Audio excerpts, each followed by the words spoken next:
Okay, this week's Parsha is Parshas Vayeitzei, and we begin right at the end of last week's Parsha, where Jacob is fleeing for his life.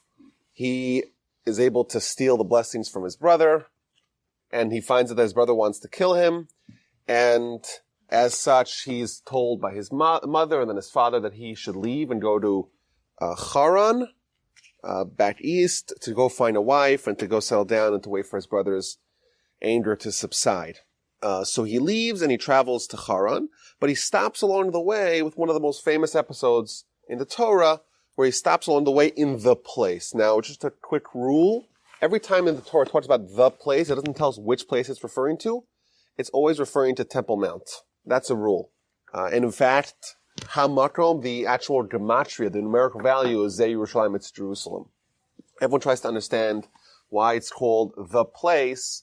A lot of different reasons given. One of them is that the reason why Jerusalem is not singled out in the Torah, it's always referred to as the place, even though it's kind of hinted, is because what makes Jerusalem special is that it's a place of holiness. Means we could have called it by any other name, but anytime you give a name, everyone assumes that the name has some sort of role in the essence of the place.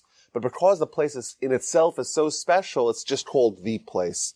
So he stops along the place, and it becomes nightfall, and he takes a bunch of stones and organizes them around himself, make like a makeshift little bed or tent, and he goes to sleep, and he has a dream, very famous dream. He sees the ladder is on the ground, but the head of the ladder is in the heavens, and there's angels going up and down, and the Almighty gives him a wonderful blessing. He tells him, first of all, the land that you're laying on I'll give it to you and your descendants. Once again, the third time, Abraham and Isaac and Jacob were each individually given the pledge of the land. And then he tells him like this: your descendants will be like the dust of the earth, you will disseminate in every direction, and all the nations of the world will be blessed through you and through your children. And I'll be with you wherever you go. I'll bring you back to the land. I'll never leave you. Wonderful dream. Jacob wakes up. He's all excited. And he makes a pledge back. And he says, if the Almighty keeps all his promises, I'm going to give everything I have. I'm going to tithe. This is the first reference to tithing in the Torah. That everything that he's going to give, a minimum will be 10% to God. There's a few interesting things over here. First of all, there's a little bit of a nuance here. If you actually look at the verses, so the second verse in the Parsha, verse 11, he encountered the place and spent the night there because the sun had set. He took from the stones of the place, he took multiple stones, and he arranged it around his head. That's how it starts off. But when he wakes up and he makes his vow of tithing to God, he takes the stone and it's now a single stone. Whereas previously it was a bunch of stones, and now it's only one stone. So what happened? Now Rashi asked the question. The nuance is inconsistent. He starts off with a bunch of stones around his head, and now there's only one. So the very famous Rashi here quotes the Talmud that initially he arranged a bunch of stones around his head. And the stones, each one of them was kind of jockeying for position that the tzaddik, that Jacob, should rest his head on that particular stone. So all the stones are fighting. So what did the Almighty do? The Almighty morphed all the stones into one, and thus what began as a bunch of stones ultimately became a single stone. That's what Rashi says. But I'm saying it's evident in the verses, but you wouldn't necessarily pick it up because it's a nuance. There's an interesting idea, like the stones themselves are fighting who is going to be the worthy one, which stone is going to have the rights to have Jacob put his head on him. So I think the idea here is that what is the relationship that we have with this world? So for most of us, or at least the default status of man, is that this is the world that we give all our attention to, our focus to. Jacob was entirely the opposite. He only lived for Olam Haba. Like we said, even in utero, Jacob and Esau were battling because they each represented a world. Jacob was Olam Haba, and Esau was this world. So his only relationship that Jacob had with this world was to use it for spirituality. Thus, what he did, he changed this world from having its own essence to being spiritual. Thus, you see, even the rocks that he encounters, they're spiritual. And he sees rocks, and to us, if we would see the same rocks, I guarantee they wouldn't morph into anything. Because to us, we downgrade this world.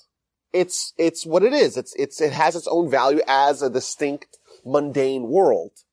And thus, for us, it's mundane. For him, everything he encountered was spiritual.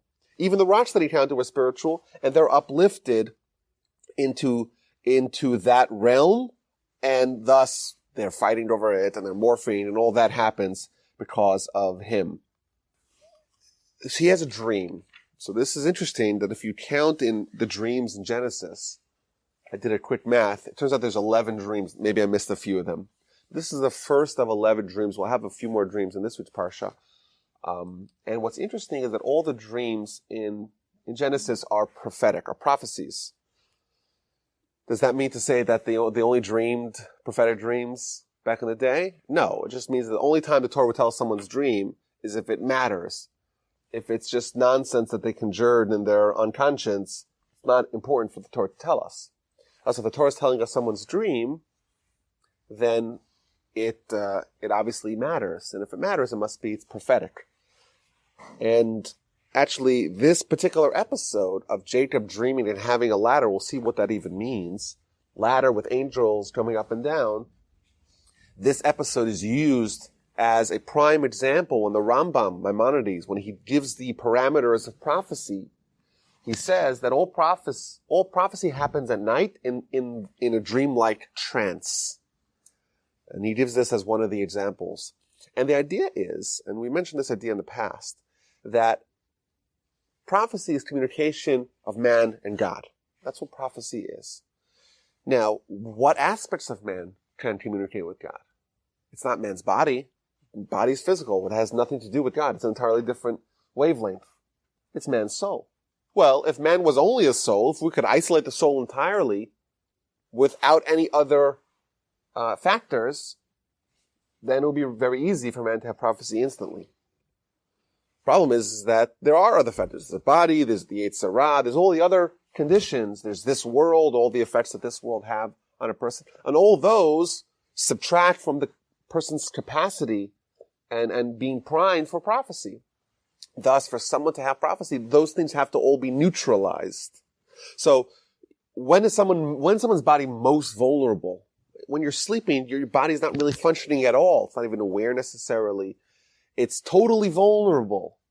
And thus, its effect is mitigated, and therefore man's soul can have the prophecy without any intervening or any counteracting forces. Isaac last week had prophecy as well, but he had to have the food, so to speak, to neutralize the body to make sure it doesn't inhibit the prophecy from happening. What's interesting is that Moshe is the only one who was able to have prophecy during the day and direct communication, face-to-face communication, panim el panim, that he communicated with God, even though he's up. And what we learn more, we study about Moshe, is that Moshe's body and soul were indistinguishable. He had began this process of kedusha, of holiness, that Jacob did, to elevate the mundane to such a degree that body and soul were totally indistinguishable, and therefore he didn't need to be sleeping in order to have prophecy, because the body was not at all a force that inhibited his level of prophecy. So what's this ladder? It's just interesting. Everyone talks about this ladder as an example of, that matters to us. Jacob had prophecy. Okay, we're never going to have prophecy. That's unlikely for any one of us. But there's this idea of a ladder that binds the world, the terra firma that we have over here, to the higher realms. And that's our life. Our life is that we have a soul, and the soul is, it's here in the ground, it's here with us, but its roots are from the heavens.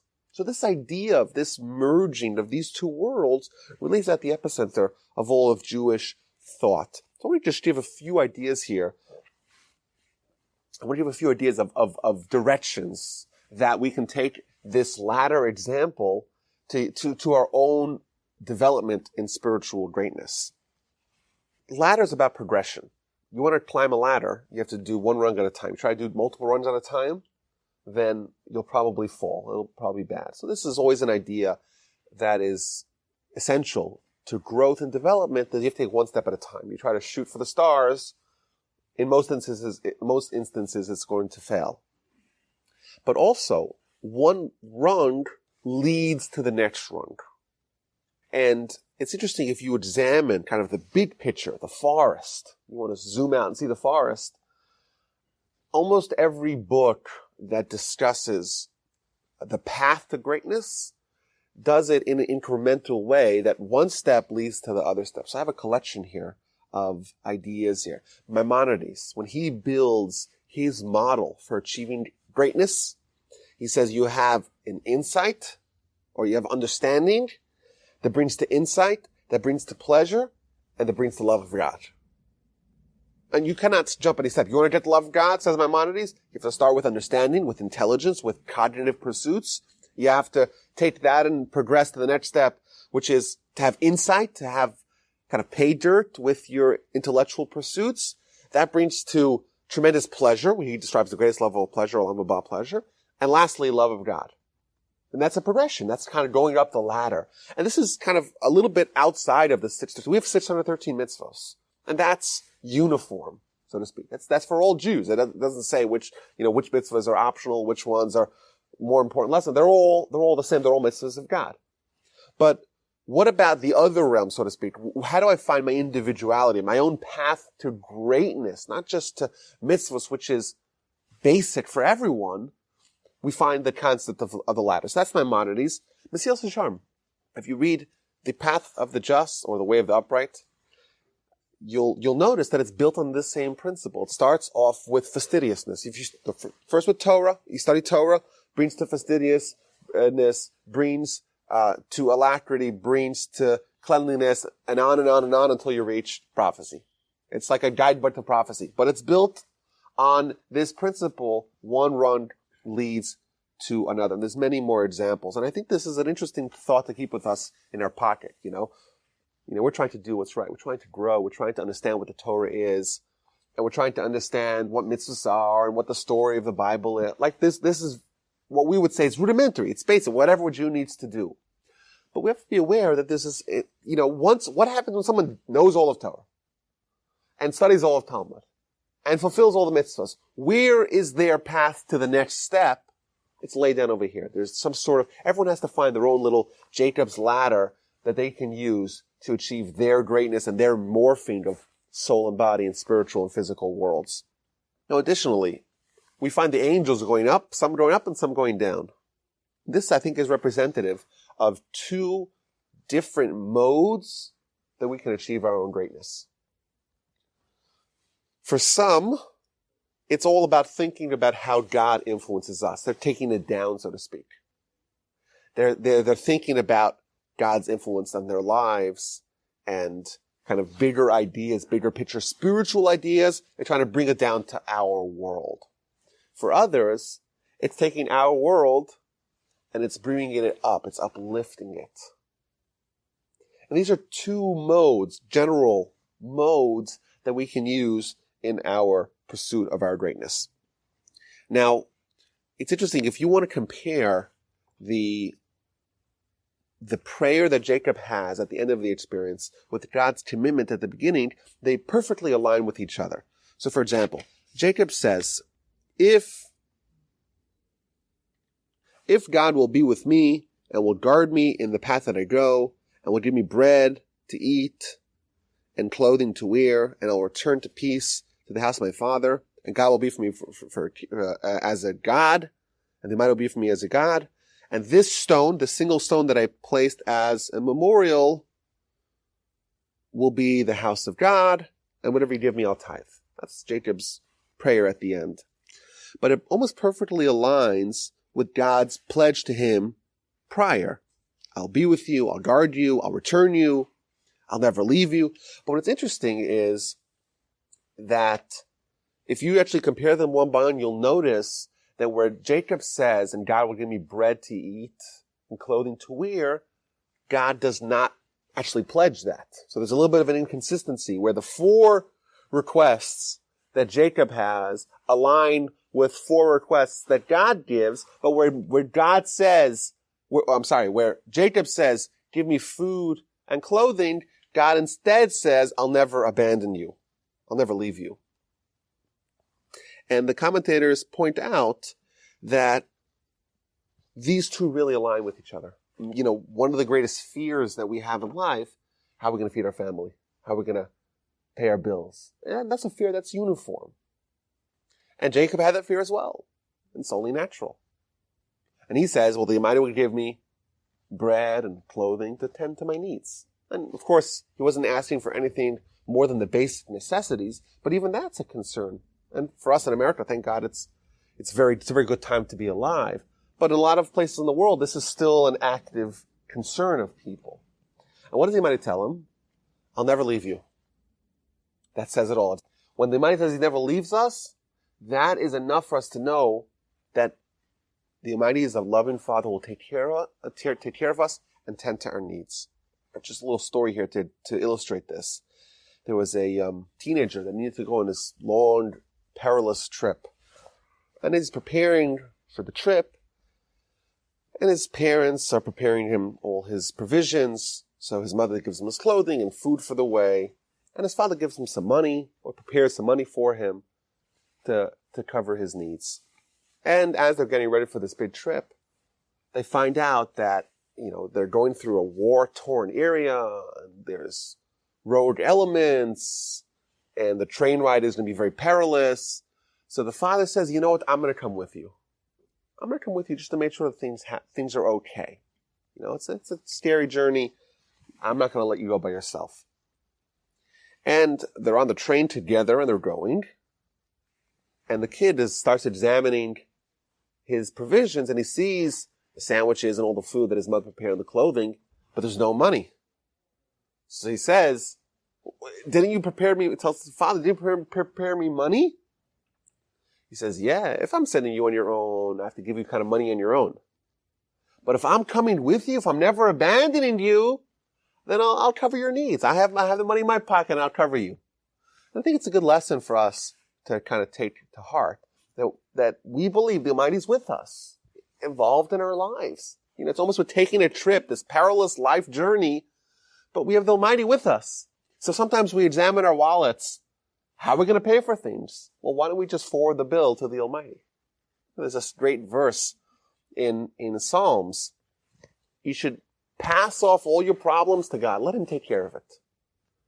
And to us, it sounds, we like to get stressed about things.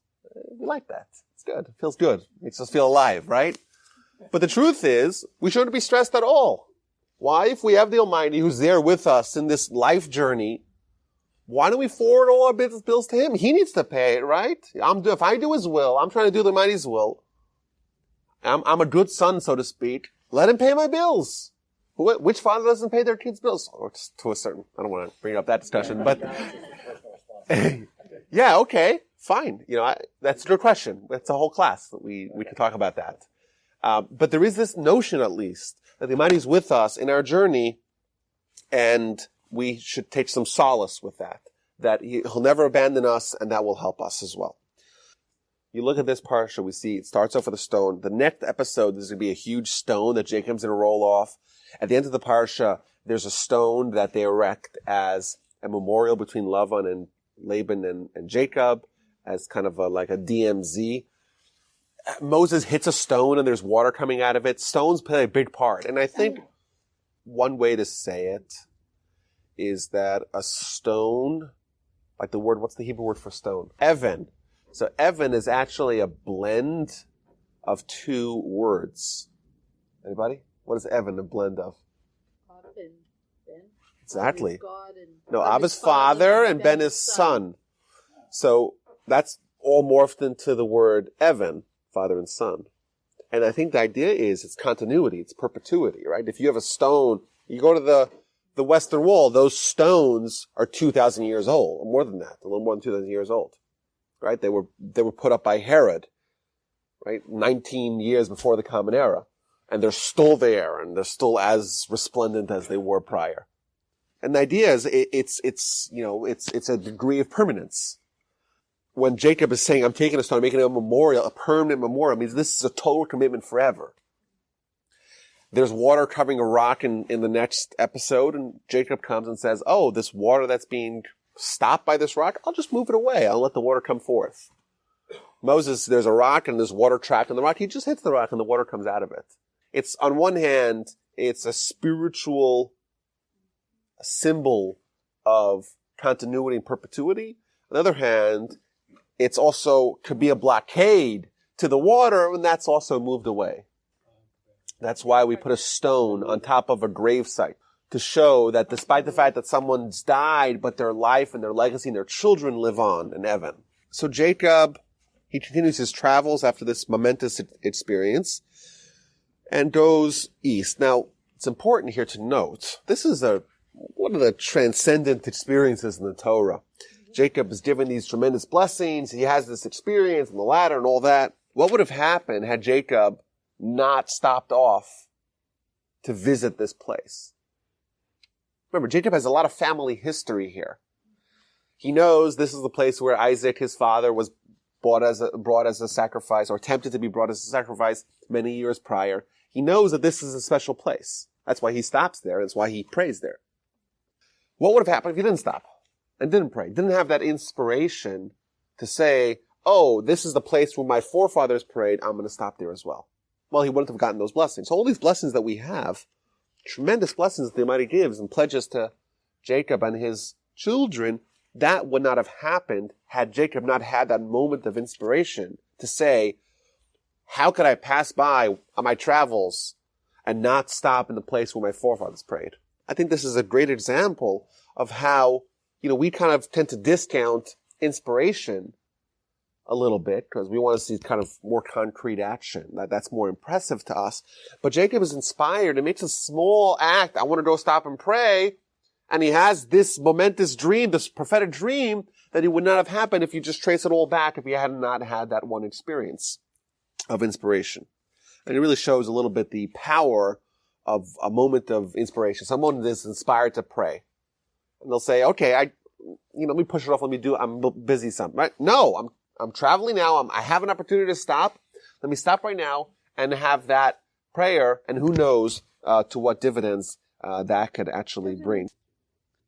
He travels, to Haran and he arrives towards the evening and he sees a bunch of, flocks with their shepherds waiting around the well. Now, why does he go to a well? It's a Jewish tradition. You want to find a spouse, you go to a well. And he sees on top of the well a large stone. They're waiting for a critical mass. Not when there's enough shepherds and flocks, they can push off the stone from on top of the well to give water to the sheep. Jacob has a conversation with him as they're waiting. Where are you from? We're from Haran. Do you know Laban or Laban? He says, yes. How's he doing? And as they're talking, Rachel is coming with the flock, with her father's animals. And Jacob sees her and he's wondering, why are they waiting? Like, what we're just sitting around here waiting. It's the loss of productivity. And they tell him, well, we have to wait till everyone comes till we can finally push off the rock. It's so big.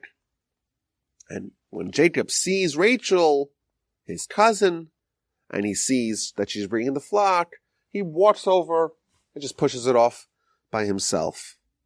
And he gives water to drink to Rachel's sheep. And he kisses her and he starts crying. So a few things here. First of all, Jacob, he comes and he sees 3 flocks waiting for more shepherds to come to push off the rock. No one else shows up besides for Rachel. He sees Rachel and he pushes it off himself. So why doesn't he push it off earlier? Clearly, Jacob is a man of tremendous physical strength. there's a huge rock and no one else could do it by themselves, and even 3 shepherds can't do it by themselves. They're waiting for more shepherds to come. He sees Rachel and does it himself. So clearly he had the strength to do it. So why doesn't he do it earlier? He wants to wait and make everyone else wait? It's a question. It's interesting. It's not the most difficult question we'll probably face today, but I want to say an idea here. I want to say that Jacob had innate vigor, vitality that would have allowed him to push off the rock. But had he tried to do it earlier, it wouldn't have worked. Only because he saw Rachel and there was something that was untapped, so to speak, from within him. Once he saw the person he's going to marry, that kind of connected the dots, so to speak, and gave him that extra power, that untapped, that extra vitality that was latent within. And I think the idea is that, indeed, Jacob was a fantastic prophecy, but he wasn't complete. He wasn't complete, and there was something, even just merely seeing Rachel, that brought a certain element of completion to him and exposed some power that he had stored within him. He sees her, he gives the water, he kisses her, and he cries. Why does he cry? Because he's so happy. You would think so, but the Torah doesn't tell us like just raw emotions. The Torah never shares with us emotions that don't have meaning. So actually gives 2 reasons why he's crying. First reason is that Jacob was foretelling in prophecy that he would not be buried alongside her. Remember, Rachel dies on the way back to Israel. She never makes it to Israel. So she's buried in Kever Rachel, in the burial place of Rachel. Not with him, he's buried with Leah. So that's why he's crying. Even though they haven't even really met, he already prophetically is able to foresee that they're not going to be buried together. That's the first reason Rashi says. Second reason, very interesting. He remember back a couple weeks ago, we read about Eliezer traveling to get Rebekah, and he came with 10 camels laden with all goodness. Now, Jacob and Isaac, they were from an inordinately wealthy family. Yet Jacob travels alone. Why doesn't he come with the same cavalcade that brought Eliezer to go? Now he's going to go get married and get settled down. He has to go work as a laborer, as we'll see, in order to earn the rights to marry Rachel, and he gets duped in the first of a series of dupes. So what's going on? How come he's not traveling with the same goodness, so to speak, to bestow upon the new bride? So Rashi tells us some backstory here that indeed he did come be laden with jewelry and all goodness, like Eliezer did. What happened? Esau wanted to kill him. Remember, then the last week's Parsha wanted to kill him. He sees now Jacob is escaping. So Esau sent his son, Eliphaz, to go after him and kill him. So Jacob has all the packages full of stuff, ready to go. And Eliphaz comes and says to him, he says, "Oh, how you doing here, my nephew? Well, I'm here to kill you as per the orders of my dad." Like his dad, he was obsessed with the mitzvah of honoring your father. So he says, I'm sorry, I like you, uncle, but my father says to kill you, and I have to do that. So Jacob tells him like this. There's 4 people, according to the Torah, that are considered as if they're dead. And those are a blind person, because a blind person can't give to others. Someone who doesn't have any children, because they can't give to others. Someone who is a leper, who lives outside, away from the community, because they cannot give to others. And lastly, is a poor person, because they too cannot give to others. Says Jacob, why don't you steal all my stuff? And therefore, it'll be as if I'm dead, because I'm poor. And you'll go tell your dad, I killed Jacob. And indeed, you did kill him, quote unquote, even though he's actually not dead. And that was their solution. You could kill him and fulfill the mitzvah of your father, instruction of your father, without actually killing him. So he steals all his stuff, and now Jacob shows up empty-handed. And he starts crying, how is it possible that the slave shows up with 10 camels and I show up with empty hands? That's why he was crying. That's what Rashi says. Now, I think the question is, okay, so Jacob came out empty-handed. But Jacob, someone who's living for the spiritual world, why is he so sad Is this a reason for Jacob to cry? Listen, we know the Almighty runs the show. We have faith. And we know that sometimes things happen. And the Almighty wanted me to come empty-handed. Why is this a reason for him to be sad? Like, the only reason why someone should be sad, or someone like Jacob should be sad, is if there's a spiritual reason to be sad. According to that position in Rashi, that he's crying because of sadness of being empty-handed, I think there's a legitimate question to ask someone like Jacob and what he represents to be crying because of lack of material and financial wherewithal. Is that a reason for him to cry? He's still alive in many other ways. I think it's a good question. And I saw an answer. I thought it was interesting.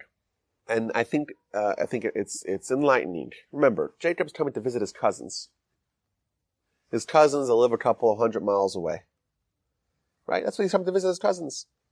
And these cousins living on either side of the religious divide, you would imagine there was some sort of interplay between them. They know that they have this great uncle Abraham that went to Israel and started a movement and disavowed idolatry. And he had his son, Isaac, and we came back and married Rebecca. And they're so wealthy and everything works out for them. But we're here, we're kind of in the old country. We haven't left and we're still sticking to the behaviors and morals and priorities of yesteryear.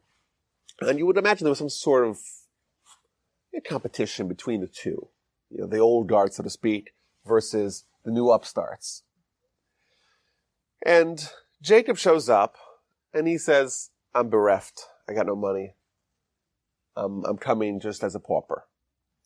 Maybe Jacob was crying, not because of what it means for him personally, but of the impression that the people who he's coming to meet, that they're going to have. See, look what happens. These people go and they get involved in religion, and they start to disavow this world. And look at him. He's come with just his clothing on his back. That's all he has.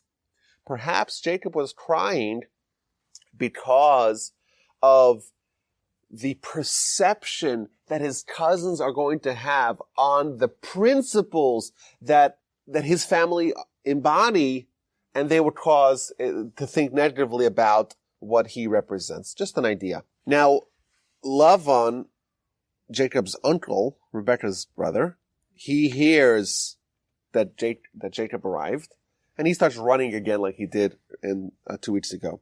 He runs, and he hugs him, and he kisses him, and he brings him to the house, and they tell over the whole stories. They start to give each other the backstory. And Rashi says, and I mentioned this a couple of weeks ago, that the reason why he ran was the same reason why he ran last time, because he saw the gold. And he was someone who was obsessed with money and material, that he hears that Jacob is there. He must be bringing with him also all the gold and all the money like Eliezer brought. And he comes and he sees Jacob just standing like that. So he starts hugging him patting him down. Where is he hiding all the money? And he starts kissing him. Maybe it's in his mouth. What's going on? Maybe he brought like precious gems and is hiding them in his mouth. What's going on? And when Laban finds out that Jacob has nothing, he says, well, I'll let you stay because after all, you're my flesh and blood. Nonetheless, it means I'll let you stay for a month. It means it's implied that Laban did not have the same attribute of kindness to give even to total strangers. The only reason why he allowed Jacob to stay even for a month was because they're family. And that's it. After a month, you're out. Jacob offers to work for 7 years in exchange for being allowed to marry Rachel, Laban's daughter. Now, if you look at verse 18, you'll notice where Jacob makes this proposition. He says, I'll work for you for 7 years for Rachel, your daughter, the younger one. Jacob knew that Laban can't be trusted. So like a good lawyer, he crafted the agreement that there should be no room for any misunderstanding. I want to marry Rachel. Well, which Rachel? I'll get Rachel from down the block. No, your daughter daughter? I have multiple daughters. There's Leah also. She's the older daughter. No, you're a younger daughter. He crafted all that into the agreement just so it should be absolutely clear who he wants to marry, what this deal is. He signs off on the deal, and he starts working for him. And he works for 7 years, and the Torah tells us those days they flew by because he loved Rachel so much. Now, normally, if you're waiting 7 years to marry your beloved, it will be agonizingly long. Yet, Jacob says they flew by because he loved her. So it seems like it's the opposite. I want to suggest that Jacob is now trying to craft or to build what's going to be the Jewish people. And this is an entirely spiritual pursuit, because these 7 years are 7 years of preparation to build the spiritual edifice of the Jewish people. That's what it's about. And therefore, in spirituality, in spiritual pursuits, the journey is the destination. The reason why people, when they're waiting for something, have anticipation to something, it takes forever, is because the journey is the problem. It's the destination they want, and the journey is in their way, and therefore it slows down. Whereas, when in the spiritual pursuits, we're not trying to get to some destination. The journey itself is what we're trying to do. This process, of whatever Jacob did over these 7 years, that in itself was his activity to build the Jewish people, and therefore went by fast. I want to give just an example. There's university, right? People go to university. Why? To get a degree, or to get their undergrad, or to master's, or PhD. They're trying to get a destination. When you go to yeshiva, you're coming not to emerge with some sort of document or diploma or anything like that, or rabbinic ordination. You're coming to study Torah. Thus, there are people that are in yeshiva and they're 60 years old. And not because they're not capable. They're very capable. Because when we're studying Torah, we're not studying Torah to say, let me study the Almighty's Torah so I can get some sort of flimsy document to put on my shelf. To hang up in my office. That's not what we do. We're studying Torah because it's the Almighty's Torah. The journey is the destination. And therefore, the destination could be your whole life. Your whole life, you want to study the Almighty's Torah. That's a wonderful opportunity if you're able to do it. Wonderful. All the power to you. But it's a mistake to say, just like we have in the secular world, people are trying to get an education to have some sort of endpoint, journey towards an endpoint. It's a mistake to bring that over to the spiritual realm and say that how many years we need for our ordination. It's a 4-year program, a 6-year program. No. The program itself is the goal. If you want to get your ordination, That's fine. Yes, you might need some sort of documentation to say you're quote unquote a rabbi, but that's not the goal. The goal is not to get to there. That's ancillary to the goal, which is to study Torah. So he finishes the 7 years. He says, give me my wife. They make a huge party. And Laban shows his true stripes by doing a switcheroo. And he takes not Rachel that was agreed upon. He takes Leah. And in the morning, Jacob wakes up and finds out it's Leah. And surprisingly, he didn't know at night. Interesting. And he goes over to Laban and says, what's the deal? Did we make a deal? Why did you deceive me? So Laban tells him, well, in our community, the way it works is that the older girl gets married first. And Jacob's like, you couldn't have told me that a little earlier. Either way, they say, okay, you're a great worker. I'll give you Rachel, but I want another 7 years of work. So this time Jacob says, yes, but I want to have it up front. I don't trust you. You'll supplant someone else instead. No, we're going to marry Rachel after 7 days of festivities for Leah. We'll marry Rachel, and then I'll begin the next 7 years. And he married Rachel as well, and he worked for another 7 years for her. Now, interesting things here to analyze. The verse makes it clear that Jacob recognized that it was Leah in the morning, not in the evening. Why not? So Rashi gives us the backstory, fascinating backstory. Jacob suspected that Laban might try to pull off some chicanery and swap out someone instead of Rachel. So he made a deal with Rachel that they're going to make some secret code words to pass between them at night, even though she has a veil, just to make sure that she's the right one. And he gives her the code words, and they have this plan set. What happens? Rachel notices that Leah's being groomed she's the one who's getting the bridal gown. And she realizes this is all going to happen, and Leah's heading down the wedding canopy. So she tells her, oh, by the way, this is the secret. She gives her the secret code words. We'll see a little bit later on the greatness of Leah and Rachel in this episode. But let's start with Rachel. Rachel knows that she is the one who was part of the agreement. She knows that. And Jacob even tells her that this is the agreement and here's the secret codes. But in order to prevent the shame of Leah, what does she do? She gives up the code words and thus allows this to happen, even though it means she's left out in the dark. She's left out in the rain. She does that voluntarily. And I think one of the reasons why is that if we're going to build the Jewish people spiritually here in this whole story, we cannot build it on the backs of someone else's shame and pain. If Jacob's going to ask her, what are the secret code words? She's not going to know. The whole thing is going to blow up. She'll be ashamed. Leah will be ashamed. And it'll just head downhill from there on. And therefore, if the Jewish nation is going to be built upon the shame of Leah, it's never going to flourish. So Leah makes the calculation, I'm willing to give up my man, so to speak, Jacob, so my sister doesn't get ashamed. So she gives her the code words. Now, what's interesting is that it's clear from the continuation of the story is that Leah never knew that this was all part of the big plan. Clearly, Leah thought that she was always the destined one to marry Jacob. She was the older one, after all.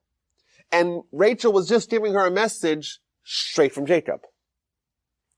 She was never made aware that Rachel was the intended one and she came as an afterthought.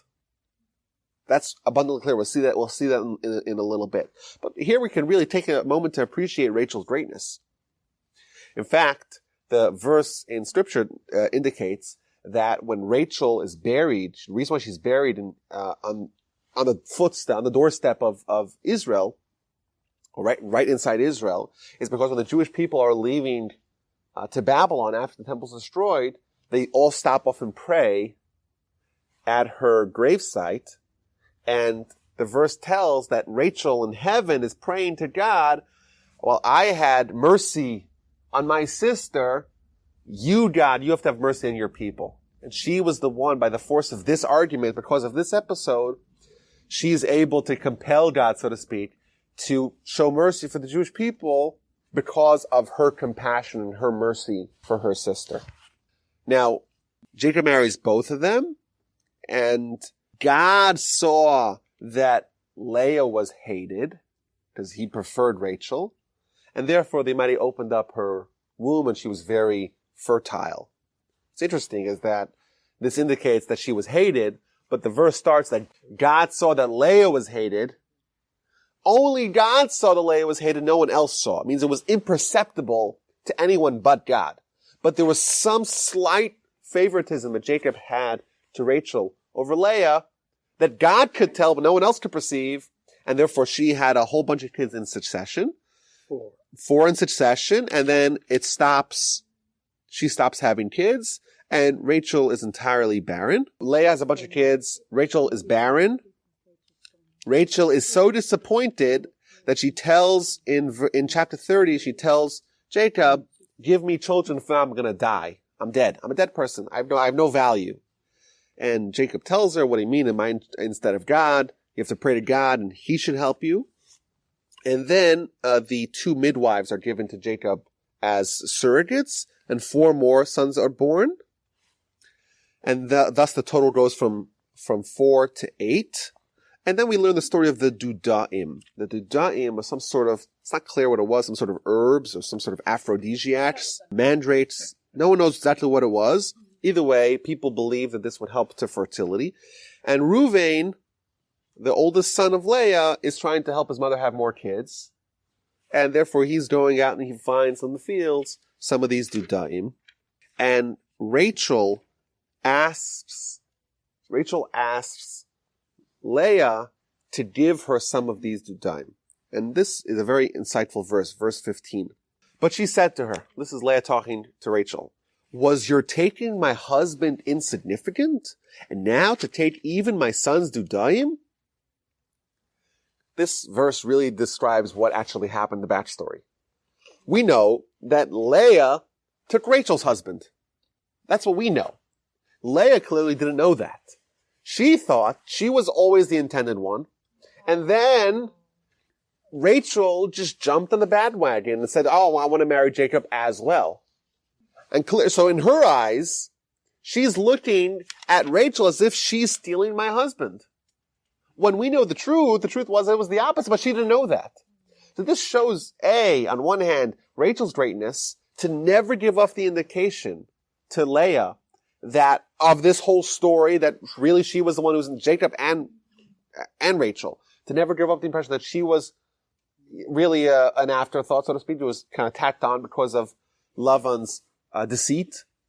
Number one. But number two, even Leah is provoked now years into the marriage into making this comment, but she never made this comment prior. So it really shows the greatness of these women to be able to, on one hand, forfeit everything and never mention that at all on Rachel's part, and on Leah's part, the assumption that she was totally, that her husband was taken over by Rachel, and not bring it up for many, many years. Leah has 2 more sons and a daughter. That brings a total of 10 sons and 1 daughter. And the Almighty finally remembers Rachel, and he opens up her womb and she has a son. Now, whenever it says the Almighty remembers, every time we've had so far in Genesis, the Almighty remembers, it's happened twice. Both of them, the Almighty remembers the good deeds of someone. The Almighty remembers over here in our instance the good deeds of Rachel, that she forfeited her code words to Leah, and in that merit she had a son, and that's Joseph. And the Torah gives us 2 reasons why Joseph was named as such. The first one is now that God asaf et cherpasi, God gathered in my disgrace. And lastly, she called him Yosef, because Yosef means to add. Now she's asking for 1 more son.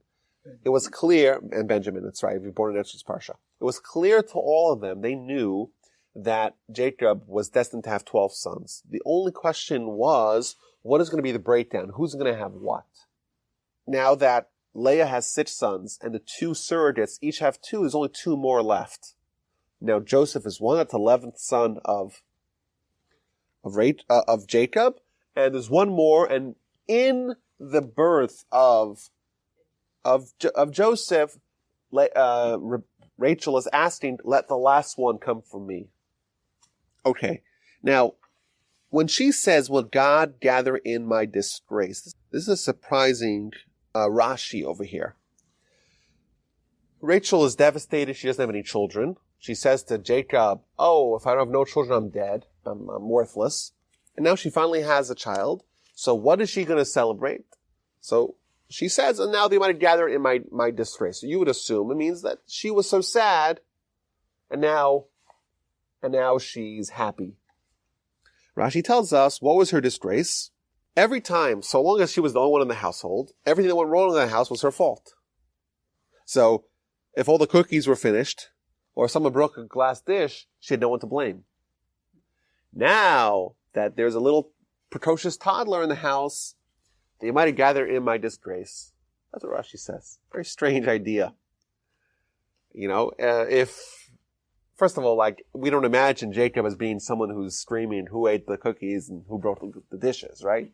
But also, if you're so sad, you're dead because you have no children, then why would you highlight this when you're appreciating and you have your gratitude, you're gathering my disgrace. Now I have a scapegoat. I think the answer is that for someone to appreciate the big things in life, that's no big deal. What really makes someone special is not to appreciate the grand picture, so to speak, the large gifts that God gives us. It's to appreciate the small gifts. That really is what separates the great tzaddikim, is their capacity to notice God's goodness in all the minute aspects of life. God makes a miracle, splits the sea. Oh, who's not impressed? When God makes a miracle that our heart's beating, none of us are impressed. Well, how is that a small miracle? Well, because it's small because we think of it as insignificant. What really separates people is their capacity to notice and appreciate and give gratitude to God for even the most insignificant things. So what does Rachel say? What's the most insignificant thing that I'm now improved? That I have a scapegoat? Even that she's appreciative of. After Joseph is born, Jacob says, okay, now Joseph is born. I'm ready to leave. He's such a good worker that Laban cajoles him to stay. And he says, well, why don't you stay and work even more? You're doing such a good job. What essentially happens is that they agree on a deal of what he's going to do. And Laban changes the agreement 100 times. And every time he says, okay, I want you to have all animals born with brown spots belong to Jacob, and all the animals are born with brown spots. Eventually, they make a decision to flee in the middle of the night. And Jacob brings his wives over. And he says to them, okay, I see that your father's not treating me like he used to treat me in the past. I want to leave. And, oh, by the way, God told me to leave. And thus they are both agreed to leave. And this is an interesting thing, just how he presents it. If you just look at this in chapter 31, in 3 times, it's the same pattern. On one hand, God tells Jacob to leave. End of story, right? That's it. Story's over. Why would we even discuss any further? But Jacob also says, well, Laban's not treating me like he used to treat me. And when he speaks to his wife, he says, he makes it kind of an argument irrespective of God. This is, oh, by the way, God told me to leave as well. And I think this is a good example for us, what we could use in our lives when we think of how we try to change. Change is difficult. You're going to leave. It's difficult. You have to make a convincing argument even outside of God. Shabbos. Shabbos is a wonderful mitzvah. You have joy, spend time with your family, get off your phone, get off your television. Oh, by the way, God also says that this is mandatory. That's the way to have change. We have to kind of court ourselves, so to speak, and look at the logic behind a mitzvah. And, oh, by the way, this is what God says as well. Someone's angry. And we know that anger is one of the worst behaviors, one of the worst midos in the Torah. You look at someone who's angry and you say, how do we get this guy to change? So first thing you do is you say, you look like a fool. Everyone loses their respect for you. And by the way, you're not effective either when you get angry. Oh, and by the way, it's prohibited as well. And I think using this example of dual argumentation, it's a very powerful strategy. They leave in the middle of the night. Laban finds out. He chases them down. He has another dream in the middle of the night. As they're kind of the two camps are facing each other, God tells him in a dream, beware lest you speak with Jacob either good or bad. God warns him, you better not start with Jacob, not good, not bad. Watch over him. In the end, they have a confrontation. They're kind of streaming their arguments against each other. And ultimately, Jacob makes a very clear and cogent argument how he was mistreated and how he worked so hard and how committed he was. Laban just totally negates it. The daughters are my daughters, the children are my children, the flock is my flock, all that you see is mine. Sometimes, no matter how clear and cogently and lucidly you present your argument, if someone is convinced to not accept it, doesn't matter what you say. Either way, they make an agreement. Once again, they erect a stone as a monument, and they agree to not have any ill will towards each other. They go their separate ways, and Jacob heads to Israel. And as he's heading to Israel, angels are coming along the way to accompany him. And we'll see the angels. We'll begin next Parsha with those angels. I think we look at the big picture here. Jacob just spent 20 some odd years with Laban, and this was the next great challenge. This was the next great challenge of his life, to be able to spend so long with such a wily, deceitful person and to maintain his integrity. He managed to do it, and he's going to go from one challenge to another challenge next week's Parsha, where he's going to have to encounter Esav, his brother, who is still has plans of vengeance against him. He's have to encounter that next threat before he could settle down.